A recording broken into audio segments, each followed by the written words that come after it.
April the 18th, 2017 at 9 a.m. in Council Chambers. And I will just check, do we have any late items? No. So could I please have a motion to adopt the agenda? Thank you. Councillor Rhodes, Councillor Youngberg, all in favor? And first on our agenda, we have a couple of delegations this morning. And the first one is an overview of consultation and business education campaign, is what I have written here. Angela Nagy is the CEO of Green Step Solutions, and Andrea McIntosh is the project manager. So welcome, ladies, and please go ahead. Thank you very much, and good morning, Your Worship and Council. My name is Angela Nagy. I'm the CEO of Green Step Solutions, and I'm here on behalf of the Regional District of Okanagan-Similkameen. And as you may know, we've been contracted to help the Regional District to undertake a business education campaign for small and medium-sized businesses and multifamily developments around the subject of recycling and organics management. And over the next month, we've been throughout the South Okanagan the last couple of weeks, and we'll continue to do so this week.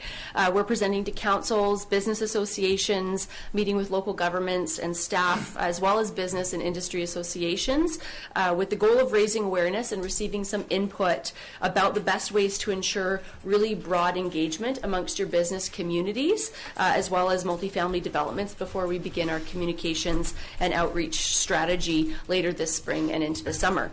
And we plan to meet with all member municipalities, chambers, tourism associations, business industry associations, and other industry associations representing developers, hotels, food service, retail, etc.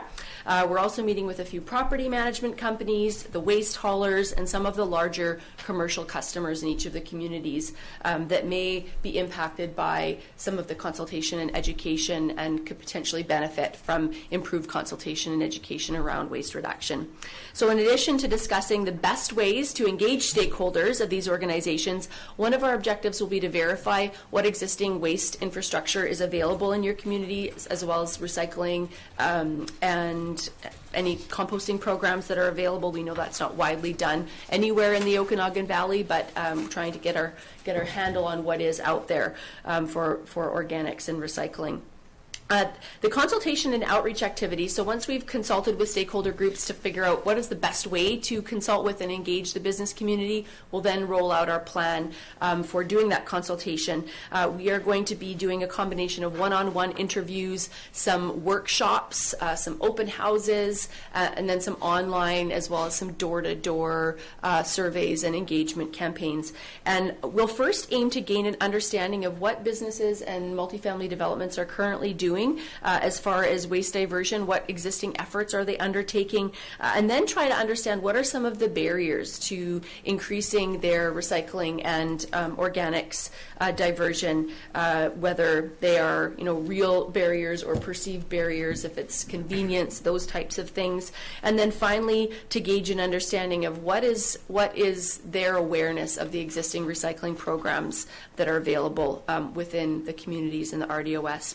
And then taking all of that feedback that we collect, we will then be compiling a report demonstrating some of the educational, behavioral, financial, and physical barriers to recycling and increased organics collection.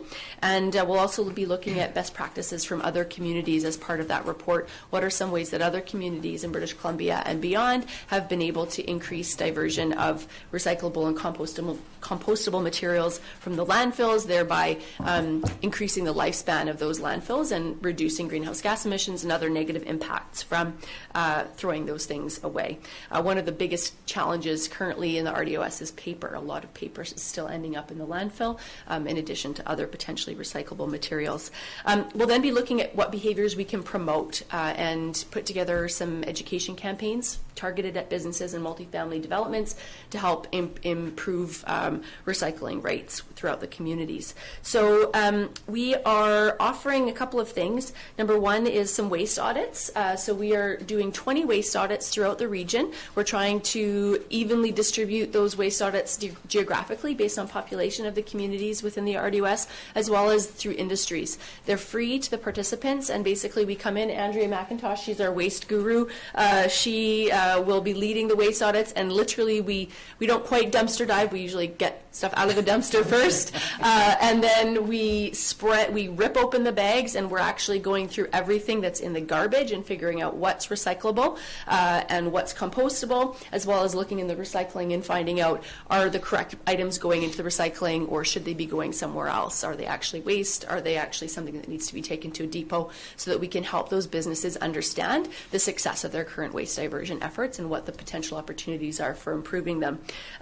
So we are receiving applications currently for those waste audits. If you know of any businesses or multifamily developments in your community that might be interested in something, please reach out to us.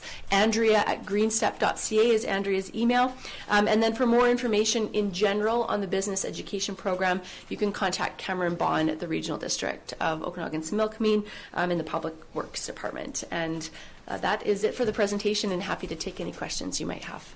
Well, thank you very much, and we're quite happy to have something like this happen in the whole area, because I think that education is a huge issue, obviously, with this. Do you go in to the schools? Kids are often the great way to get families and older people who are not used to doing things a certain way and assume they can do it any way they want. So do you go into schools, or is that not part of your Not mandate? part of this particular program, mostly because the primary focus will be the business community. Okay. Also some multifamily development, so you know, we could potentially benefit from going into the schools, but we'll likely be working more directly one-on-one with those developments and then with the business associations. And can I ask one other question? What is your background in this? Are you local? Do you have? Yes. Yeah, so we're based in Kelowna. We've had a consulting practice, GreenStep Solutions, for almost 10 years now. We work with over 1,600 businesses throughout BC on energy, waste, water, and sustainability strategy in general. We've also done dozens of waste audits with the Regional District of Central Okanagan, Okanagan College, UBC, and a number of businesses, events like the Wine Country Half Marathon. So we have been doing this for a while, and we really like to get our hands dirty with garbage. So. Obviously, from the pictures. Thank you. You're Councillor welcome. Campbell? So when you go in and do these audits, is there a follow-up where you can measure results? So you're obviously giving opportunities to these places based on your findings. Is there a follow-up where you can measure successes or results? That would be ideal. So with these mini waste audits that we'll be doing with the businesses, we will provide them with a short report that summarizes what their waste composition looks like, what was actually recyclable that was in the waste, and what's maybe not recyclable or needs to go somewhere else that was in their recycling. With our clients, with the colleges and universities, for example, we do every 1 or 2 years. We're doing and with the regional district, follow-up waste audits at the landfill or within those organizations, so that we can provide that feedback. And we also will typically provide some recommendations. Here are the things that you should be doing. Currently, within our contract with the RDOS, they haven't built in any follow-up waste audits, but it would be a good idea. Either we can perhaps talk to the RDOS about doing that, or if the businesses wanted to do that themselves, if they were keen, right, we could work with them to figure something out. Thank you. You're welcome. Anybody else have any questions? I have a question. Oh, absolutely. Go ahead, Mr. Michael. We don't have a multifamily recycling program in Osoyoos here. Are you going to be trying to meet with the stratas? Yes, so that's one of our sort of key stakeholders that we've identified is meeting with the stratas. We understand that most multifamilies now are contracting directly with waste haulers, and they may or may not be providing recycling, or if they are, there may still be some educational barriers to the residents participating in those programs or recycling what they should be. So, yes, stratas are on our list. Thank you. And they can hugely benefit. I mean, the idea of the tipping charges people are incurring now through businesses by not separating properly, you'd think it'd be welcoming to have an audit like that done so they can look at some best practices. So I understand that you're going around to different communities to do open houses. Do you have a date for when Osoyoos would? Not quite yet, Okay. so we'll be working on that schedule, and we'll be communicating that through our contacts within the local governments that we're meeting with, as well as the business associations and industry associations, though, to make sure there's lots of overlap, and it'll be hard for you not to know that something is going on. That's our goal. Good, because we have the Osoyoos Times here today, and also we have a website, town website. We'd be happy to put any kind of information like that on there. Perfect. Thank you very much. Thank you very much. We're glad that you guys have the the stamina to get in there and get busy and dig through it all. Not everybody does. So thank you very much for doing that. Thank you for presenting to us. We will certainly try and do our best to help. Thank you. And if any of council is interested in volunteering to participate in the waste audits with us and see how fun it can be to dumpster dive, just let us know. We vote Mike. Thank you very much. Thank you very much. Dumpster driving. Okay, our next delegation is Marilyn Muldoon, and the topic is, it says, doctor shortage in Osoyoos. So, welcome. Thank you. Good morning, Madam Mayor, Council, ladies and gentlemen. My name is indeed Marilyn Muldoon. I am a resident of Osoyoos, British Columbia. Very happy and proud resident to be here. As far as disclosures, I have none to make. I am not receiving any monies. I have no political affiliations whatsoever. But I will say it up front that I am part of a small group, Residents for Healthcare, which comprises Brenda DeRose, Gay Horn, and myself. My objective today is to reinforce what everybody here already knows and what many residents are extremely concerned about, and that is the shortage of doctors here in Osoyoos. Notwithstanding, this problem is pandemic throughout the province of British Columbia, and seemingly it seems to be of little priority to the current provincial administration.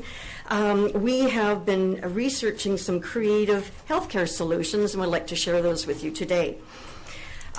Please note up front and for the record that no one, absolutely no one, is criticizing our local doctors or complaining in any way, shape, or form. They are exhausted, they are exacerbated, or rather, they are exacerbated and they are exonerated from the root cause of this issue. At this time, with Council's permission, I would like to ask if Brenda DeRose could step forward and quickly present the results of the petition that has been circulating throughout the town. Do I have your permission? Yes. All right. Brenda?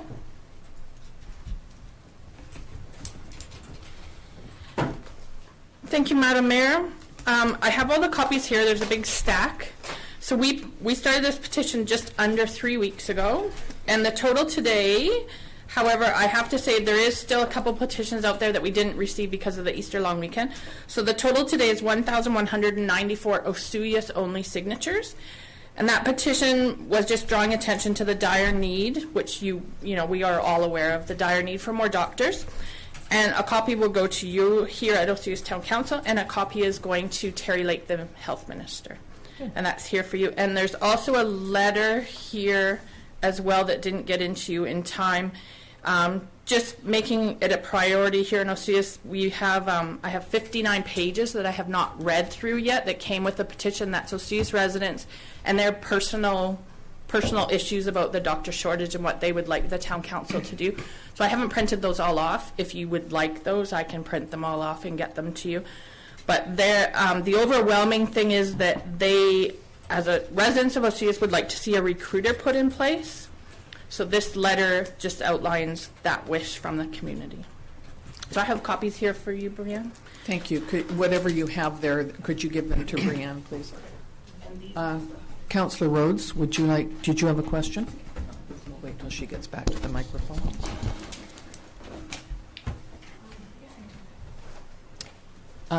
Brenda, I believe, was it to Councillor Rhodes had a question? Marilyn's not done yet either. Okay. Hi, Brenda. Just wondering if you could read the question that was asked on the top of the petition? Yeah. Sorry. So the petition states, we, the community of Osoyoos, is in dire need of more doctors or nurse practitioners and a walk-in clinic to serve our residents and visitors. We hear stories on a daily basis of families and seniors struggling for medical care. Many issues can be dealt with locally and quickly if the services were available. There are many residents waiting over 2 years to have a family doctor. Many cannot make the trip to Oliver or Penticton. This wait is unacceptable. We, the community, need to be proactive and find a solution for our community. That was at the top of the petition, and then people signed just that they are supporting that. Okay? Is that... Councillor King? Thank you, Madam Mayor. Brenda, as you know, I think we're all quite aware of the need for doctors and nurses, and we have tried to bring some to town in the previous year. With all those papers and signatures, was there any people come up with some solution? Marilyn's about to speak to that. Okay, thank you. Thank you. Thank you. Now fasten your seatbelts, because if I've only got less than 10 minutes now, we're going to have to go through this at warp speed. So here we go. What have we been up to? Well, I have been touring a couple of communities. The first community I toured was Sun Peaks. It is a resort municipality. Permanent residents total only 600 individuals. The population, however, swells into the tens of thousands over the course of the entire winter ski season. The local residents started campaigning back in 1999 to establish some form of health care up at Sun Peaks.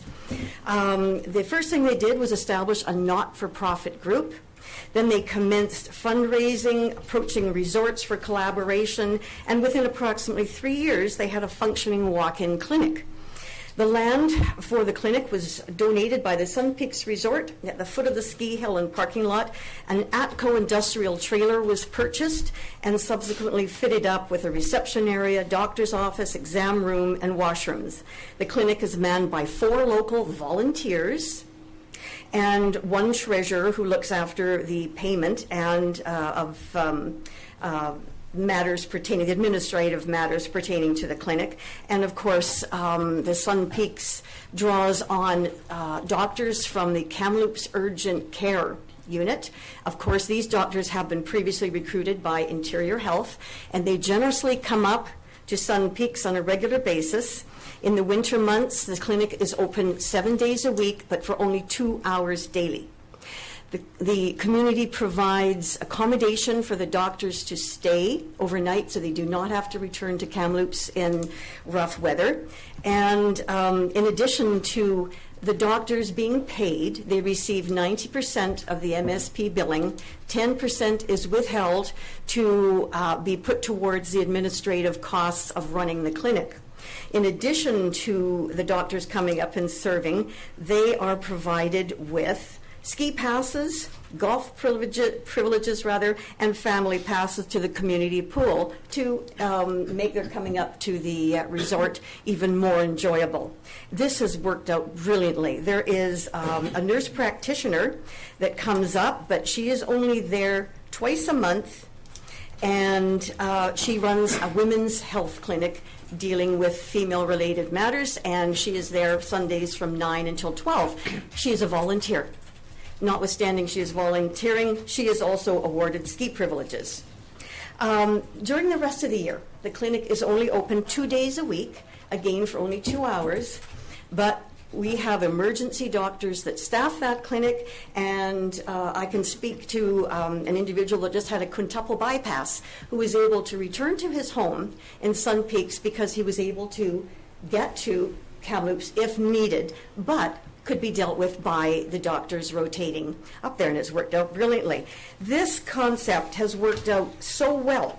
Oh, and the public nurses also use the trailer, and there is ambulance service on site. This program has been so successful, and remember, only 600 residents on a regular basis. A new 5,000 square foot clinic is underway that includes ski rescue service, bringing patients right to the back door of the clinic, and will include space for the ski patrol and rescue on site. Plans for an x-ray machine are underway to determine whether patients have broken limbs prior to sending them all the way down to Kamloops just to find that maybe they didn't. So they continue to function. MSP premiums, Interior Health has been working hand in hand with this clinic. It's an excellent relationship. They continue to receive corporate donations. For example, once a year, Sun Peaks has the TELUS Cup, for which they are grandly rewarded by TELUS to contribute towards operating costs.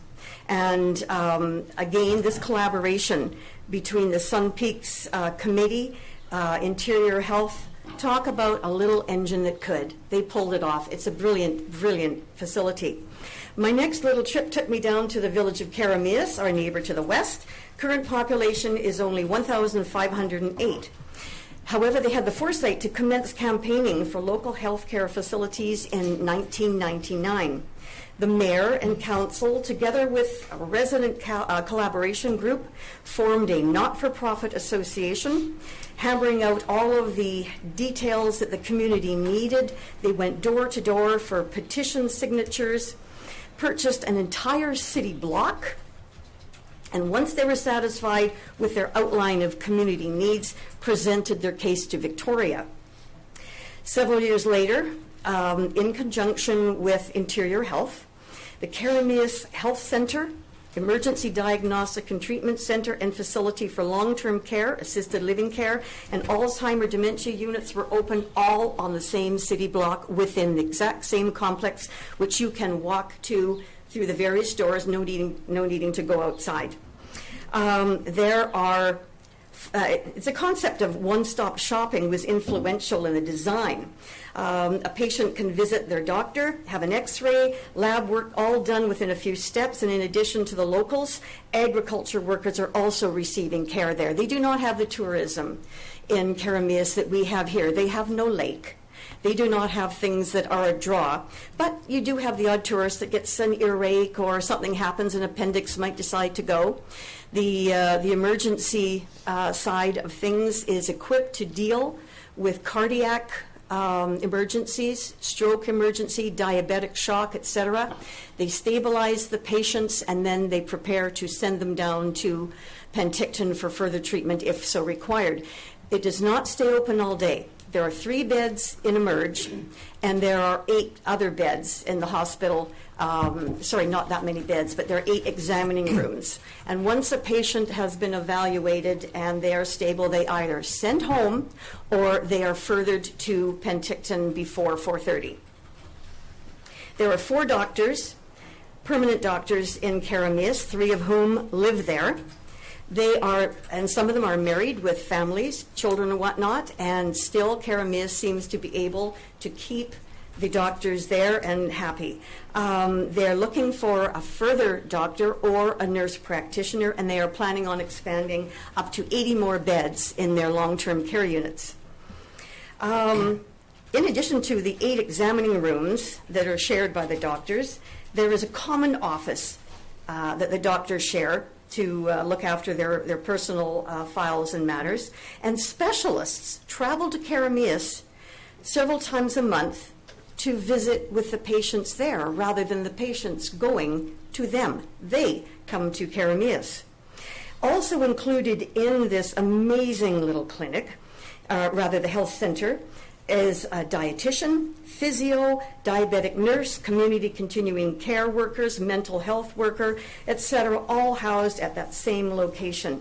This is a brilliant collaboration between the village council, its community task force, and Interior Health. It's just amazing. So the residents of healthcare, the 3 of us, have toured our old public health building, just to the left of us here, which is currently housing Destination Osoyoos. It is a great location, highly visible, has a reception area complete with security partitioning, 3 exam rooms with sinks, doctor's office, file room, washrooms, staff kitchen / lunchroom, and is wheelchair accessible from the front entrance. Ample parking to the side and front of the facility, and we understand the annual rent is $27,000. Destination Osoyoos, as we know, is vacating the premises in the fall, and Cairo Radio will also be leaving, so there will be the space left over for perhaps a walk-in clinic and maybe some space for small groups in need, such as community for kids, mental health services, etc. We have met with Destination Osoyoos, and they are on board with our pursuit of medical relief for our town. Together, we can do this. We can. There is nothing standing in our way. We put forth to you now a request that Osoyoos City Council work together in a community partnership to make this proposal for a walk-in clinic a reality. A full medical clinic, or sorry, a full medical center would be even better, but we're willing to start small and work our way up. Our combined united front based on transparency, mutual respect, and concern for our residents, tourists, snowbirds, and the disenfranchised will overcome any and all obstacles.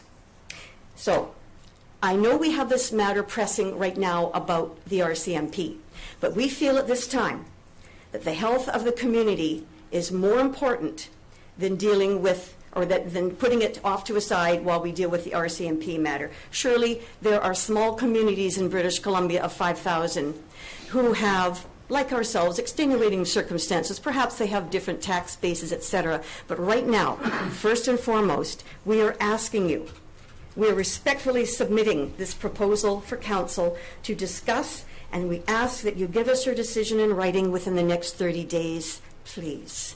Thank you very much. Any questions? Yes, thank you very much.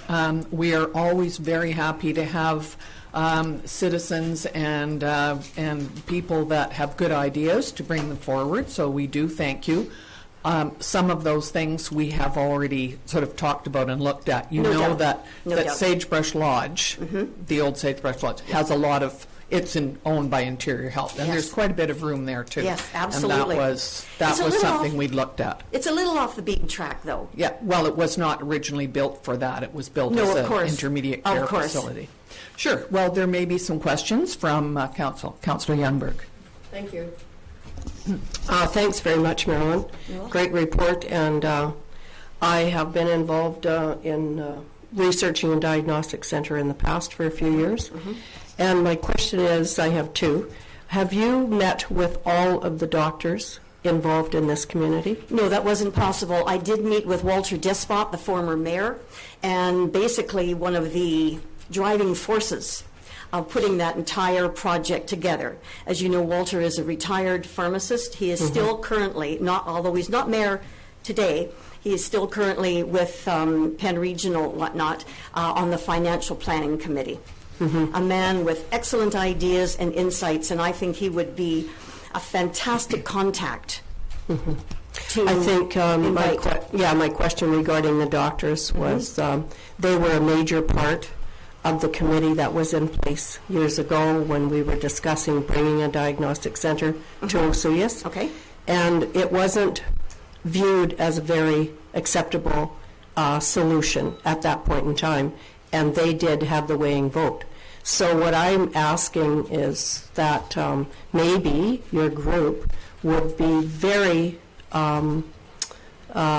informed if they were to meet with the doctors to find out what their position is. They have to support it, from what I understand. So you're referring to our local doctors? Yeah. I beg your pardon. I thought you were talking about the doctors down in Kermit. When you No, mentioned the no, Okay, no. but did we not? Was it not some 8 years ago that this proposal went forth? And was that a for-profit? We are speaking not for profit here.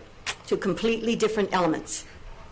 I can't really comment on that. I did think that we had to create our own society We will. to administer it, but I still go back to the fact that the local doctors have to agree to this particular solution to the problem, and that's all I was asking. I don't have a problem at all, Councillor, in getting together with our local doctors. I think that would be a terrific idea when we can all, they're swamped. And I do understand. I know there has been a lot of bitterness by some family practice doctors at the coast, where I came from, that the walk-in clinics take the cream.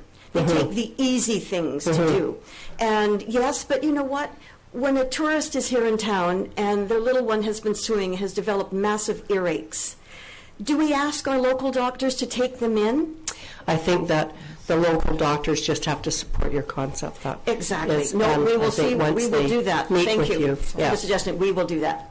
And also the other area was the specialists that go into Keramias. They Right. travel to Keramias instead of the patients going into Penticton. Right. Yeah, I'm just interested in your report when you come up with the final report to us, how this actually happens, how does Karameas get the specialist to come there. We have not been successful in doing that in Osoyoos. Different doctors send patients out because the specialist can't come here because it costs a little more money. Okay. Is what I understand. I will broach that. So, interesting. Brenda? Okay. Thanks. I've actually spoken to Dr. Bellingham and Dr. Calder have both called me. And Marilyn and I just touched on that a few minutes. And Dr. Calder let me know about that committee, and he's my family doctor, has been since I'm little, so he's willing to be a part of anything. And he did say, you know, he brought the idea up in his private practice, and he likes the idea of maybe a nonprofit would work better for our community. But he's willing to sit down and, you know, and talk to us and, that's and great. work with everybody. Yeah. He is, as you know, he's wanting to retire, but he wants to he wants to still be involved in trying to get something coming forward. Also, so I'm not sure if I got the name right. South Okanagan Milkameen Division of Family Practice. Tracy St. Clair. She's been gone on holidays, but her and I have had conversations on the phone, and she's willing to come and talk to us, as well as Susan Brown. Brown. Her and I've had conversations, and she's willing to do whatever it takes with us. That's part of, and working with the UBC residency program as well. That's all in the works. That's all. There's emails and phone calls going back and forth. Good. Well, thank you. Councillor Campbell had a question, and then Councillor Rhodes and Councillor King. So go ahead. A couple of questions. First of all, thank you very much for the work and the running around you did. Has there been any thought or concern that providing a walk-in clinic here would further diminish the need for the emergency room at South Okanagan General? When I read some of the concerns on the Facebook page and some of the verbiage that was going out to the media from your organization, there was concern that IH was essentially looking to close that hospital. They're saying otherwise, but a big part of what supports that emergency room is the type of care you get from a walk-in clinic. Was that thought about, or was that a concern that you could Absolutely. None of us wish to see South Okanagan General closed down. None of us wishes that. That said, a walk-in clinic, especially if it is staffed by a nurse practitioner, for example, cannot do emergency procedures other than suturing and whatnot. They stabilize and forward down to South Okanagan General. It's a partnership. Okay. And I guess my other question is, so I always look at root cause and our challenges, whether it be the emergency room, whether it be the shortage here, is a lack of doctors. Is we have doctors that are retiring and not a lot of influx of young doctors coming in. When we use the Sun Peak scenario, for example, it's all run through volunteers. Right now, they're struggling to staff the emergency room at South Okanagan General Hospital with the existing doctor base now. By putting together a volunteer-type clinic or walk-in clinic, I mean, I don't know that we've gotten to the root cause. Where would we find the volunteers? How would that get staffed if we currently can't cover the ER room? We weren't talking about volunteers in the way of the medical professionals. We were speaking of volunteers as in community, like retired nurses, bookkeepers, etc., who would step up to the plate and help man the small walk-in clinic here as far as the reception goes, accounting, stocking the facilities, and keeping the doctor's equipment clean and ready for use. Those would be volunteers at this juncture. At least that's what has been working brilliantly for Sun Peaks. When they expand to this great big new facility, there will be some changes, but thus far it has worked brilliantly for them. Yeah, I guess I just look at apples to apples as far as the population and demographics go in an area like Sun Peaks with 600 people to bring in a clinic and be able to support a base of 600 would require certain resources. When we look at the demographics we have here in a town of 5,000, there'd be a lot of additional resources needed to support that, because in my mind, if you're going to do something, it has to be effective and support its cause. To do it and have it not meet the needs could cause further frustration and challenges. Well, if we do need the extra resources, look at this. It creates employment. The center down in Karameas hires a lot of people. There is both union and non-union on either side of the center. depending on whether you're at the medical center or whether you're in the long-term care, assisted living, or the dementia Alzheimer's unit. It creates employment. How is that not a win-win situation? Good, thank you. Councillor Rhodes? Thank you, Member Kordoff. Well, thanks a lot, Marilyn. I appreciate the presentation, and I like the direction that it's heading in. A quick comment and then a question. The RCMP situation in our community is a big priority. It is.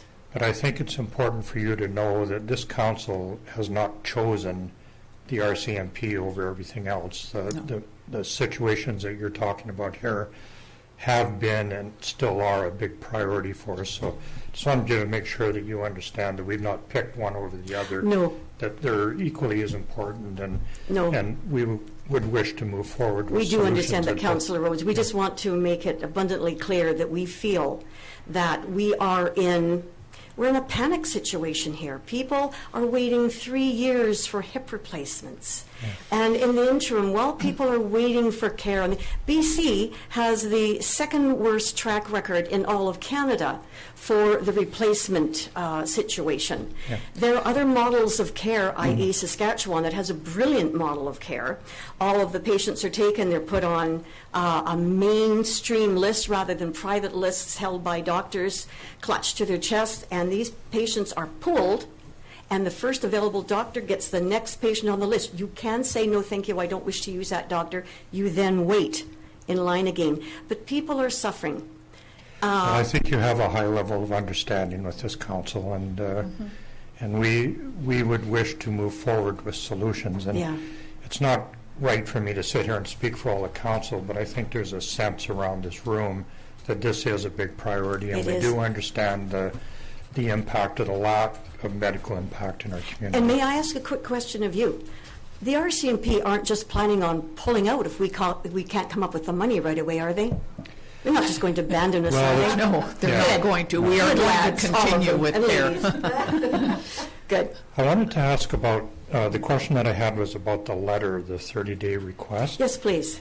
Are we aware of exactly what you want us to respond to? And if not, I'm wondering if you could pass on to CEO Romanko so that we have an understanding of what you want to hear from us. Just in a nutshell, we want to establish a collective between the residents for all of the community, the residents for healthcare, and this council. We do not wish this to become some kind of a political trophy to be paraded around in the upcoming weeks. We wish this to be a community effort, non-political, and we want to work cooperatively and with respect in making this happen. It's a giant task. There's no doubt about it.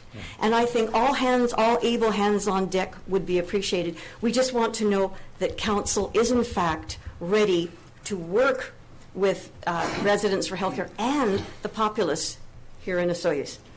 Just so long as we have a good understanding of what you would like us to respond to. And ask. So. Absolutely. Councillor King. Thank you, Madam Mayor.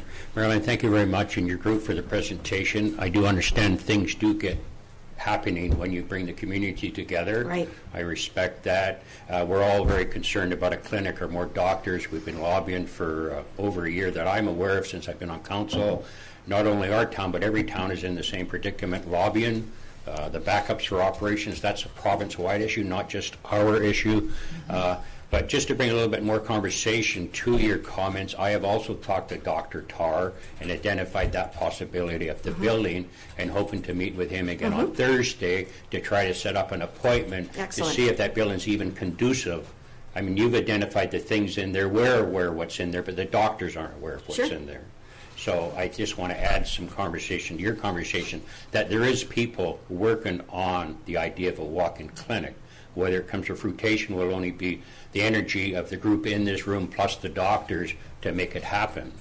I would be happy to sit down with your group. I'm the economic development representative for the town with Destination Osoyoos, and I see Kelly's here also. So again, maybe we can sit down and come up with some questions or talk to the doctors and see where it moves from there. Absolutely. And may I also just very quickly point out, you're talking about the difficulty in recruiting doctors. Creston, BC has had a full-time recruiter on staff for a few years, and this has proven to be a very successful endeavor for them. So we might have to look at budgeting for a full-time recruiter if we cannot. The lady who is Erin Freegon with the Division of Family Practice just sent me something the other day from Creston, and it was a letter that the doctors there had put out quite recently, within the last couple of years. So they have a similar problem to dealing with community issues that we do. It's not solved anywhere. Certainly, I'm on a rural practice committee with Karamias and Princeton and Oliver, and so I do know that it's not all rosy everywhere. People deal with, we share information, we talk about things all the time, and we try to come up with solutions as well. Absolutely. So working together, absolutely, things can happen, and we certainly appreciate having you come in and give us your ideas, and we will certainly look at it. I thank you for your time and interest. Thank you. Thank you. Okay. Next, we have Business 1, and that would be special events and parks use policy. Mrs. Barmison. Is this on? Can you hear me? Yeah. Speak up. Okay. At the October 17th, 2016 Committee of the Whole meeting, staff was directed by Council to draft a policy that does not allow for multi-day private events occupying public space, as well as a fee structure associated with other types of special events within public spaces. Staff took this opportunity to update the current special event application policy, park use permits, and request to hang banner policy. Overview. The town of Osoyoos has always allowed individuals and groups to use park space without charge, providing they follow set bylaws and fill out a special events application form. Fees may be charged for equipment needed, such as the use of bleachers, tables, and chairs. Many groups who submit an application to use entire park space are doing so for a public event. However, the special event policy does not differentiate between private or public events, and therefore private events such as weddings have been applying to use park space for multiple day events. In addition, large events, public and private, tend to use equipment that has the potential to damage park areas. Tents, for example, require staking and could damage irrigation lines or the grass itself. Town of Osoyoos staff are usually required to assist with the provision of municipal equipment such as bleachers and picnic tables, as well as the processing of the special event application form. As most other communities charge groups and individuals for the use of their green space, in addition to a damage deposit, it would be prudent for the town of Osoyoos to begin charging similar fees for the use of park space and required staff time. Fees should be charged based on the nature of the event and the type of group or individual applying for park use. The current special event policy needs to be updated with a new set of fees that will need to be added to bylaws 1278, which is the Parks and Community Facilities bylaw, 1269, the Administrative Fees and Charges bylaw, and 1180, the Recreation Fees and Charges bylaw. New guidelines, including the prohibited use of prime park space for private events such as weddings using park space but are booked through Watermark Beach Resort, and the inclusion of the parks use permit and request to hang banners application form. The Community Services Department currently processes all special event applications, park use permits, and request to hang banner applications. In many instances, public does not know which form to fill out or what they have to, or that they have to even fill out a form. It is recommended that the special events policy includes the park use permit application form and the request to hang banner form as attachments. This would not only streamline the application process for staff, it would make the information regarding events in parks that is given to the public easier to understand. Below is the summary of the fee additions to the special event policy. 1, add an administration fee of $25 to bylaw 1269. 2, add washroom cleaning fee of $44.50 per occurrence to bylaw 1269. And 3, add park use fees for weddings, private, and commercial events at all parks except for Desert Park and West Bench to bylaw 1180.09. Staff is seeking 2 resolutions in regards to the special event policy. Resolution 1 is to add fees to the current special event policy, and Resolution 2, update the special event policy as follows. Include new guidelines regarding weddings at Watermark Beach Resort, include requirements for applicants paying fees, allow the Director of Community Services and or the private program supervisor to approve special event applications on the condition that they do not have any special requests, remove the statements that all subsequent special events may be authorized by the town clerk if they are not substantially different from the previous year, that the Osoyoos Cherry Fiesta Committee be removed as an additional named insured from the town's insurance policy, and that the town recommends that the community form an Osoyoos Special Events Society to facilitate the organization of special events within the town. Removal of the list of pre-approved events, change the policy from a corporate services policy to a community services policy, include the request to hang banner application form as part of the special event application package, include the option of providing an AED to the permit application form, include park use permits as an attachment to the special event application package, allow weddings taking place through Watermark Beach Resort and wanting to use the park space directly in front of the resort to fill out a parks use permit. Attached is a draft of the proposed special event application policy and a proposed fee structure. Options. Resolution 1, Option 1, approve the new fees to be applied to the special event policy attached to this report and add them subject to the approval of the new fees in bylaws 1269 and 1180. 2, Resolution 1, Option 2, approve different fees for the special event policy and add them subject to the approval of the new fees in bylaws 1269 and 1180 and update. 3, Resolution 1, Option 3, not approve the new fees for the special event policy. 4, Resolution 2, Option 1, approve the changes to the special event policy attached to this report, which includes the addition of the parks use permit application form and the request to hang banner form. 5, Resolution 2, Option 2, not approve the changes to the special event policy attached to this report. And information and or direction requested. Staff requires direction as to how to proceed with the special event policy and application process.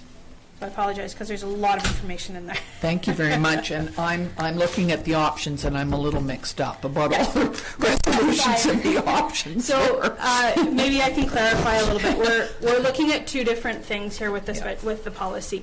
So the policy hasn't been updated for a number of years. And a lot of the information we are already doing, it's just not part of the policy. So it would just make it official. And then on top of that, we're also adding fees or requesting to add fees to the application to the policy itself. Okay. Yeah, thanks. Thanks, Sarah. I'm sure there's lots of questions here. Can no I ask problem. what an AED is? I looked everywhere and I can't figure it out. It's an automated external defibrillator. So, that. Yeah, okay. yes. I thought So- it was some kind of a committee. No, my so goodness. I believe it was I want to say gyros, but it wasn't the gyros. One of the community groups in Osoyoos had raised money and donated I think an it was AED the gyros. to, yeah, I think it was their last thing that they did the for last us. money. And so we have one available because their idea was that if groups are putting on a public event, then they would have that That's how available to Councillor King them. gets up in the morning. Okay, fair enough. And the other thing is, okay, well, let's I had another question, but let's go through. Councillor King, you go first. Thank you, We'll let Madam everybody Mayor. ask. Can you tell me the difference between a private event and a commercial event? Well, we have that. I know the price is different. Yeah, we have that in the policy. We would define those. So we're defining a private event as an event that's not open to the public. Like a wedding. Okay. Yep. And a commercial event would be one that's organized by a private business or organization with the intention to make money. Okay, and then I have one other question. It's nice to see nonprofits are free for the washrooms and the rental of the space, but there seems to be a major charge for equipment, so I'm wondering if there's any opportunity that the tables and chairs could be free also under the equipment fee. Most of the time, we're not charging. I know, but if I read this black Yeah. and white, then it tells me Yeah. I have to pay. So Yeah. I'm just asking if there's an opportunity to possibly tweak that bylaw 1180.09. Because for one table and your 8 chairs is going to cost somebody $24. Yeah.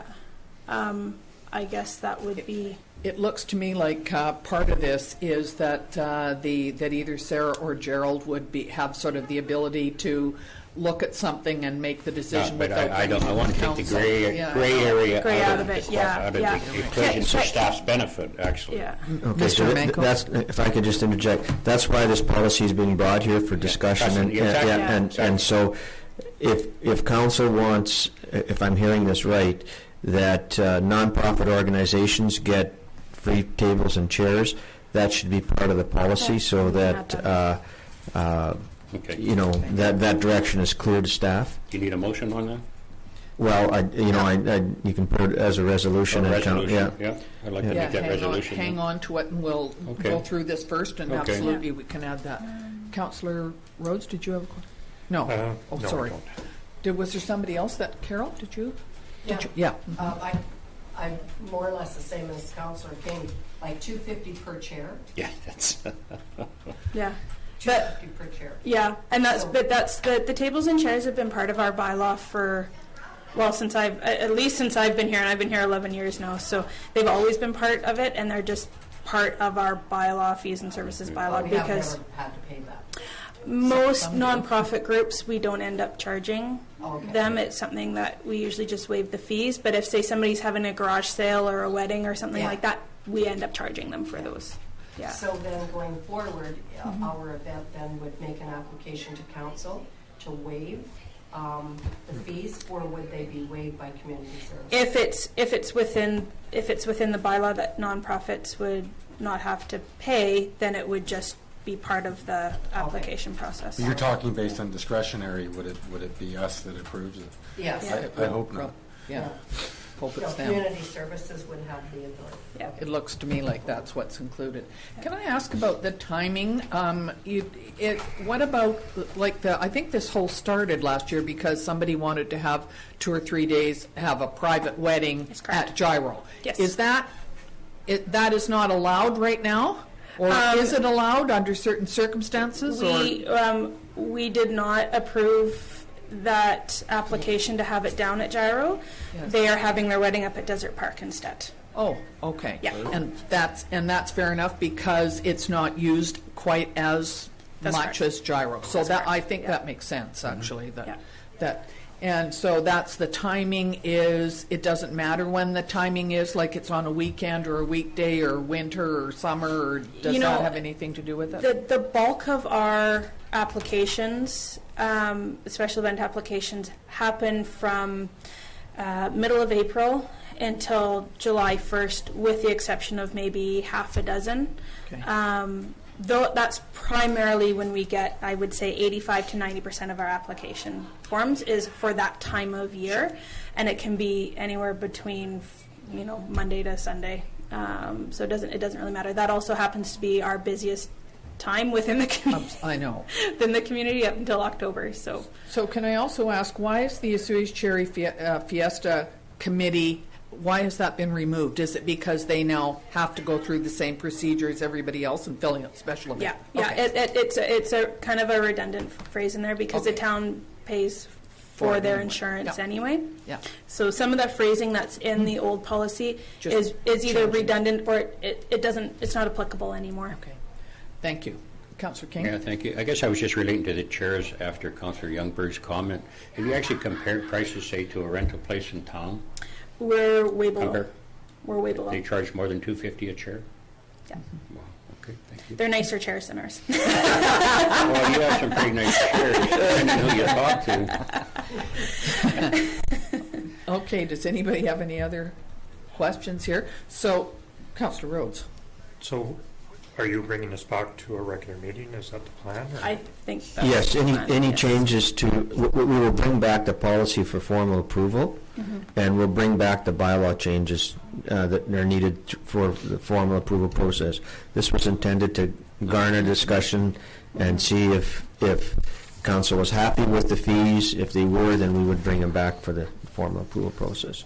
Can I ask, the birthday party, if it's under 25 people, it's free, and if it's over 25, it's 25 an hour. So How do you figure that out? Somebody has 26 people there, they're all of a sudden they're charged. The under 25 is in relation to our parks bylaw, in that if you have a group of people that's under 25 people, we don't require a form, we don't require notification, we don't require anything. So that's where that number comes from, is based on our facilities bylaw. I wondered if you were going to send somebody down to get It's like having 5,001 people in the community. I was going to ask. Yes. So what you're saying, Sarah, is that if I want to have a birthday party at Gyro and I have under 25 people, I don't notify community services? You don't have to. No permit. That's not part of our bylaws at this time. So if you had 10 people and you were going down and having a picnic or a birthday party or something, you're not required to. And that's part of our bylaw right now. Existing. Yeah. And I think that comes with like the example I always give is, let's say I'm going to the park with my kids, so there's 3 of us, and I meet another mom and they've got 2 kids. Well, now we're at 6. Now we meet another mom with their 2 kids. Well, now we're at 9, so it's really easy to get up to 25 really quickly. You know, you just have a play date at the park and you invite everybody around. Technically, that's a gathering. Right. It's really easy to get up that quickly. So, Okay. yeah. And so my assumption, the reason that Kelly's here is that she's going to be part of putting together sort of the, yes, Kelly, or no? No. Yes, No. you're just, I've not been consulted. okay, so you're just here to sort of listening about it. Bored? Special events, I mean, special events, I think you suggesting having a committee for that probably would be, if there was somebody like you. May I address the... Absolutely. I have spoken to various different groups and suggested a special events committee, maybe not perhaps with this in mind, but to have a little bit more collaboration in terms of who's doing what and when they're doing it, and how we make sure that we're presenting our community in a uniform way and not overlapping and cannibalizing, and also doubling up on the efforts of all of the volunteers that are required for most of these events, and they tend to be the same people. Yes. I was a little bit aware of this, but I must say I'm quite concerned as the organization that is in charge of tourism promotion and economic development. Events are an important part of that.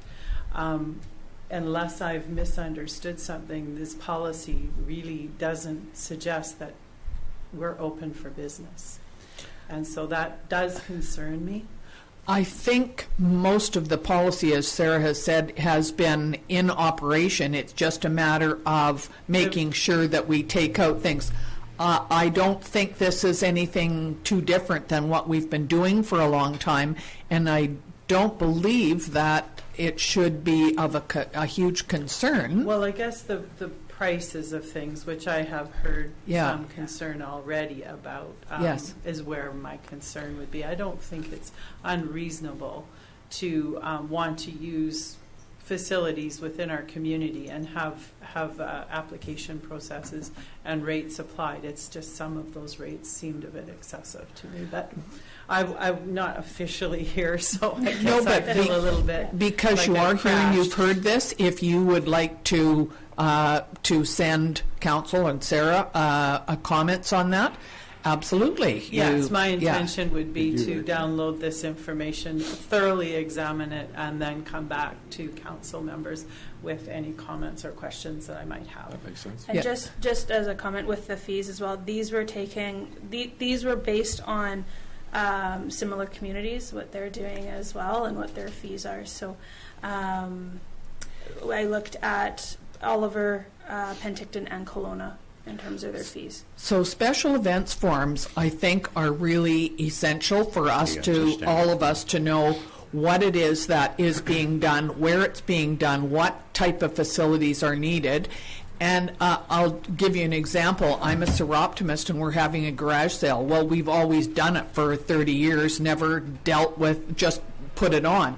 Right. Now, I was just in to see Sarah the other day because we do have a special event form. Lots of the facilities that are listed on there are not needed, but insurance is a big one. And that way, between us, we've had to make sure that Seroptimus pays the insurance, that type of thing. Yes. So I think that it's a good plan to have the special event form with all of that stuff on there. That being said, we have a couple of issues that we can look at. Sorry.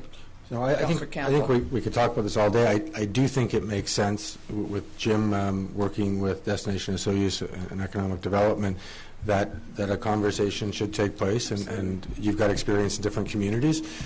Give some input, get an understanding, and if there's concerns, bring it back to us. But I think the involvement makes sense in understanding what we're doing, and for sure. Thank you. That was my intention on sitting. Councillor Rhodes? May I sit? Is she off the hook, or do Were you you have a asking question? me, or? You can stand and choose. You had another question for me. Go on. No, question for Sarah. Yeah.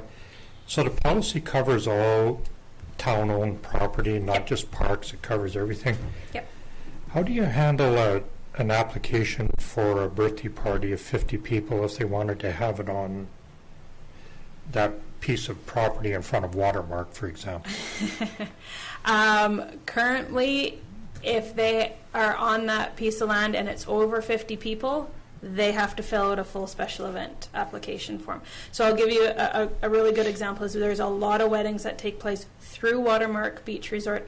They do everything. They've booked through Watermark Beach Resort. But the actual ceremony itself is taking place on that green space. So they're filling out all this paperwork for something that we're not even really putting on, the town's not putting on. They're not really putting it onto town property, and that's why and there's somebody else doing all the work and handling all the liability and all that kind of fun stuff, but they still have to fill out that special event form because it's being held on town property, because just the way it's built and the way it's set up through them. And for liability. Issues, yeah. What if it was a private group, though? Private group, they'd have to do a special event application form. They would- So currently, if it's over 50 people, they have to fill out a special event application form. If it's 25 to 50 people, they fill out a parks use permit form. Would they have to designate a spot, an area? They don't have to rope off an area, no, because right now we don't charge any fees. They don't get exclusive use. Okay, can I just clarify Yes. Go ahead. something here? I think your question related specifically to that flat piece of water, that's Watermark property. So we don't program that space. And I understand, but the greatest majority of it is town-owned property along there. yeah, and that's why we ask that, or we're going to have within our policy, that Watermark, even though they want to use their own property, they have to get a special event permit so that we know that the use is there, because they're carrying equipment over our property, and that, again, it speaks to the liability and all that. So that's why we want them to inform us through, and there's no charge for that permit. It's just a heads up that Awareness. it's happening. Yeah. Now, if the ceremony is going to not take place on that particular area, then they have to get a special event permit on the public lands. Yeah. So that we know that they want it. And if they want to have that area exclusive, then it would have to be roped off. And I think that's part of the whole policy process, is that generally groups under 25, you can have them willy-nilly in a park. Once you get groups over 25, they need more space, and if they want to show up and have something, they can book that space, and we'll make it available for them. So, for example, Lions Beach. If somebody wants to use one of the gazebos to have a birthday party and they want to book that space for over 25 people, they can do it. But it's going to cost them $25 an hour. If they $4.50 for the bathroom. no. No, that's only if you're asking for an additional washroom clean on Yeah. top of what we already do in Yeah. terms of cleaning the Yeah, bathrooms. yeah. So the fee for cleaning washrooms is there if, in fact, the person who's making the event application wants to have, or we feel that given the number of people, it's over and above the capacity of what is the normal use of that building. You know, but even a kid's birthday party of 50 kids, we're not going to charge them for a washroom clean. So, but Again, that 25 number goes into the booking. If you want an exclusive use, it's going to cost you. If you want to take your chance with a birthday party of under 25 people, have at it. But don't expect that gazebo is going to be available for you. And what I've just to add on to that, what I've always told people, if they're booking off this space, especially with a park use permit, they don't get exclusive use. So there's nobody there going and saying, you know, you guys have to get out, there's somebody got this space right now. With this application and the application fees, we can do that. We can rope that off, or we can put notice up there saying this area is booked for whomever at this time, kind of thing. So are they allowed to put up tents? There's a small 8x10 tent that some of them are using. As long as it's part of their application process. Okay. And But been if approved. it's under 25? If it's under 25 people, they need to let us know that, because the concern is some of our water lines and irrigation lines are not that far under the ground. And I know, speaking with operational services, they're not so worried about the small kind of gazebo tents, like the 10x10s. They're worried about the ones that have stakes about this big on there, damaging lines. Because I know some of them were damaged, or at least I was told some of them were damaged last year. It's quite easy to do. So then a wedding, for an example, if it's 200 people, they should be getting liability insurance themselves? They are required to get liability insurance, and we need to have that 48 hours before their event. Okay. Councillor King, did you? No, I'm good now. Are you going to make a resolution based on? Yeah, I'd like to make that resolution. Go ahead. I don't know how to word it, but I lost my thought now. A resolution including, I guess, on the municipal equipment fees, that tables and chairs could be free to nonprofits. Okay. That be included as part of the policy. Yes. Yes. I'll second. Okay, thank you. Anybody else want to okay, so all in favor of that resolution? Thank you very much. So is there anything else dealing with this policy that, okay? Well, thank you very much, Sarah. Thank you. And yeah, I'm sure that there will be more things that will come up that you'll want to have a look at. But thank you for bringing that forward to us. Thank you very much. Seems more complicated maybe than it is, but There's a lot of wording in there. yes. Okay, thank you very much. And do we have anything else on here? No. We will move the closing of this meeting. Thank you. 1, 2. Campbell Roads, all in favor. Thank you very much. Are we taking